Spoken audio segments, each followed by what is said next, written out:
It's officially August, and that means NFL football is nearly within reach. With the preseason going on and the start of the regular season growing ever closer, there's one thing that's fascinating NFL coaches, fans, and analysts alike. Of course, it's the rookies. How could you not be fascinated by them? They're like lottery tickets towards a prosperous future for your favorite franchise. Each and every one of them has the potential to be the next Mahomes, the next Justin Jefferson, the next Micah Parsons, Sauce Gardner, and so on. So without any further ado, let's talk about 10 of those remarkable rookies who are sure to dominate the NFL this season. First and foremost, there is Caleb Williams. I'm not saying anything controversial here by placing him first on the list. There's a good reason why Williams was selected by the Chicago Bears with the number 1 overall pick in the NFL draft. Caleb was a one-of-a-kind player in college, flashing talent with his scrambling abilities and off-platform throws that few professional players have ever been able to reach. And to make things better, he's joining one of the best situations in the NFL for any rookie this season, and the Bears bringing back DJ Moore on a $110 million contract, acquiring Keenan Allen through free agency, and drafting Rome Odunze, who is extremely talented in his own right. The offense is loaded with weapons, and if Caleb is anywhere near as productive as a rookie as he was in college, he should be able to make a huge impact immediately. The only issue is, with a perfect storm comes high expectations, something that Williams is no stranger to, but will be difficult to deal with nonetheless. If he can overcome that, he has the potential for a rookie campaign rivaling that of Stroud's historic year in 2023. Next is the second player taken off the board, Jayden Daniels. The 2023 Heisman Trophy winner has a different but equally enticing skill set as Caleb Williams. Daniels' athleticism and ability as a runner are what makes him so special, but his superb arm strength and deep ball accuracy are what sets him apart from the other dual-threat quarterbacks who have come out of college football in recent years. Because of his rushing ability, Daniels should be able to adapt more easily to the NFL level, since his athleticism will afford him more time and allow him to make more mistakes without being punished as he adjusts to a much faster pace of play. The Commanders aren't exactly a juggernaut, in fact they're far from it, but they do have some solid playmakers to help Daniels get up to speed.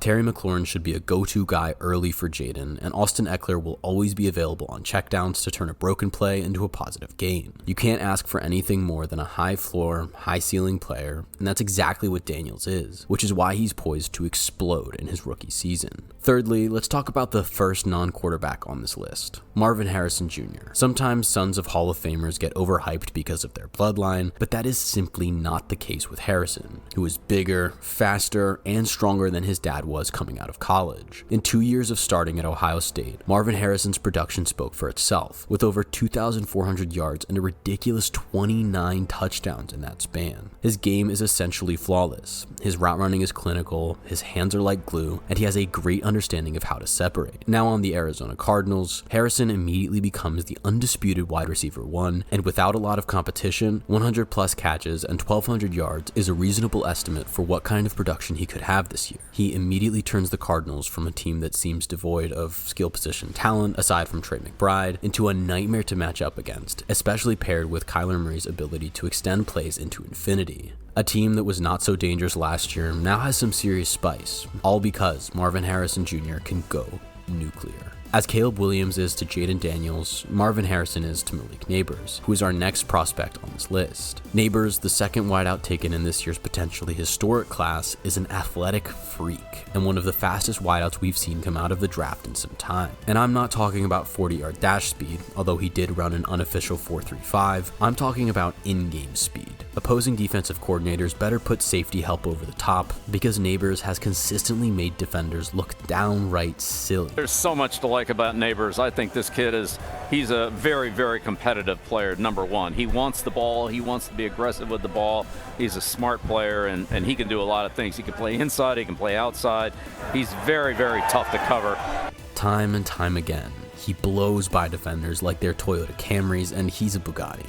It's almost unfair, and it's something that surely will translate well over to the NFL. The real issue with trying to defend Nabers is that he's not just a one-trick pony. He can take advantage of his automatic speed mismatch anywhere on the field. He has the full route tree unlocked. He can kill you on a 5-yard slant one play and a go route the next. Nothing is out of the question for what he can do on the field, and that's why nothing is out of the question for what he may accomplish in his rookie year. With Daniel Jones not having a ton of other options at his disposal, Nabers will be a target vacuum. Those first 4 guys were all extremely high-profile picks, so let's talk about McConkey, someone who was still a well-known star at Georgia, but not necessarily of the same public notoriety. Still, McConkey has fallen into the perfect situation to flourish in his rookie campaign with the Los Angeles Chargers. LA lost both Keenan Allen and Mike Williams in free agency, so it was clear that they were going to address the wide receiver position sometime early, and that moment came when they selected McConkey with the 34th pick in the NFL draft. McConkey is sneaky fast, running a 4.39 40-yard dash time, and has great route timing and ball tracking. While he could stand to improve as a runner after the reception, the Chargers will be force-feeding him footballs for the foreseeable future. Josh Palmer is the only real competitor for targets unless you honestly believe that Quinton Jackson is a factor in this offense. And with an elite quarterback like Herbert behind a 6'9" Joe Alt, the football should be getting to McConkey with perfect placement. It's not the flashiest recipe, but it sounds like a recipe for great success. The 4th and final receiver I want to discuss with you is Jaylen Polk, who has a chance to really stand out on the Patriots this year. Polk was a bit of a late bloomer in college, but he grew into a star for the Huskies in 2023, reeling in 69 catches for over 1,100 yards and 9 touchdowns. Of course, it's hard to project how this Patriots offense is going to develop with Drake May at the helm, but Polk should only increase its effectiveness. It's easy to see Drake taking a liking to Polk early because even if he doesn't put the ball right in his hands, he can trust Jaylen to go out and make a play. Polk's huge catch radius is one of the greatest assets to his game, alongside his knack for separating from defenders. He routinely lures defenders to sleep only to step on their heels and turn on a dime, creating oodles of space to give his quarterback a confident look. Much like the previous receivers I've mentioned in this exercise, Polk does not have a lot of competition from other wideouts on the roster. Kendrick Bourne and Demario Douglas are listed as the 1 and 2 on the roster, and while Javon Baker might also make an impact, the targets are open for the taking. All Drake May has to do is spot him wide open downfield so he can throw polka dot. The first running back I want to go over, and though he was injured late in the season, that didn't stop him from putting up 1,400 scrimmage yards and 11 touchdowns in the 11 games he did play. Yes, ligament tears are still a big concern, but recently, players like Breece Hall have been able to retain their athleticism after the injury, and with Brooks being so young, he should be able to recover well. Brooks has a great combination of size and speed, but low workload in college means he has a lot of tread left on the tires, and has the potential to be a great player for a long time in the NFL. But he's a gifted runner. He's smooth, he's fluid, he's more of a weaver than a stop-start guy. He can catch the ball out of the back. But Brooks, first-round type of talent at running back, who I just think is so good with just feel and running behind any type of blocking, any type of run concept, knows how to set up defenders, just knows how to pick up yards with the ball in his hands. I love Brooks.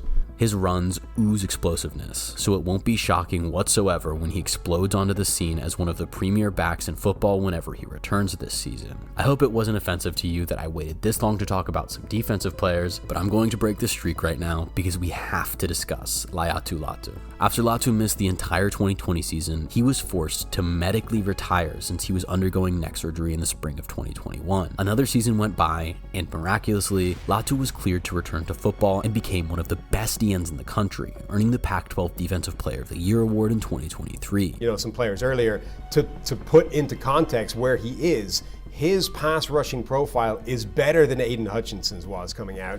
It's better than Will Anderson's was coming out. And those guys have become Pro Bowl, fringe, all-pro type of players. He's closer to the Bosa's and the Myles Garrett's than he was those two guys. The Colts selected Latu with the 15th overall pick in the NFL draft, where he will immediately take on a massive role in the defense. Fellow Indy defensive end Samson Ebukam unfortunately just suffered a torn Achilles in camp, but that only means more playing time and more opportunity for Latu in 2024. He should be one of the favorites to win Defensive Rookie of the Year, as his ferocity and perseverance when attacking the quarterback, combined with a multifaceted tool bag of hand-fighting techniques, will easily transfer to the pros. The next defender I want to discuss is cornerback Quinyon Mitchell out of Toledo. Mitchell was drafted into a more than ideal situation, taken in by Howie Roseman and the Eagles, where he has the potential to be a superstar on one one of the NFL's best franchises. His 4.33 40-yard dash time allows him to bait quarterbacks into falsely identifying open windows before quickly closing in the gap and laying down the law with big hits and physical pass breakups. Sure, his talent is still raw, but he possesses every trait you could want in a corner, including next-level awareness and the ability to stick to wideouts like glue. His man coverage could still use work, but being able to play alongside Darius Slay as the CP2 will give him some leeway to hone those talents throughout his first NFL season. Mitchell is going to be an integral part of this defense and is in for a huge year as the Eagles try to rebuild the no-fly zone. Last, but certainly not least, let's switch things up and take a deeper look at Joe Alt. It may not be the prettiest position, but left tackle is by far one of the most important positions on the football field. Just ask Justin Herbert, who always seems to be playing through a broken rib or dislocated finger. All trends point to that streak dying now, with the beastly 6'9" Notre Dame prospect ready to control, delete anyone in his path. Ace, Alt's he's a premier left tackle candidate. Long, tall, has played at a high level of competition. Obviously at Notre Dame, has been well coached. His fundamentals are good. This guy's ready to go. I think he'll be able to play, right away for him. I just think from terms of readiness to step onto an NFL field, Joe Alt has it all. And then we can hop into the technique and the skill. But just like from a baseline, he walks in the room and you're like, that's a left tackle in the NFL. On a serious note, Joe Alt was by far and away the best O-line prospect in this draft class, and maybe even in the past 4 or 5. His size, strength, and ridiculous level of polish to accompany it made him such a great fit in a Jim Harbaugh offense that we know will be predicated on toughness. There is no reason why Alt shouldn't be a stalwart blindside protector in his first season as a pro. This video isn't about flashiness, it's about dominance. And I think there's no greater word to describe how Joe Alt asserts himself on a football field. That wraps up our list of 10 rookies that will dominate in 2024. It really was a loaded class, particularly for offensive talent. With Caleb Williams' insane skill set, Jayden Daniels' experience, and the pro-ready nature of players like Marvin Harrison Jr., McConkey, and Joe Alt, this is the most excitement we've ever felt about a draft class for a long time. It also makes things interesting for fantasy. If you have any hot fantasy takes or think we missed someone off the list, let us know in the comments.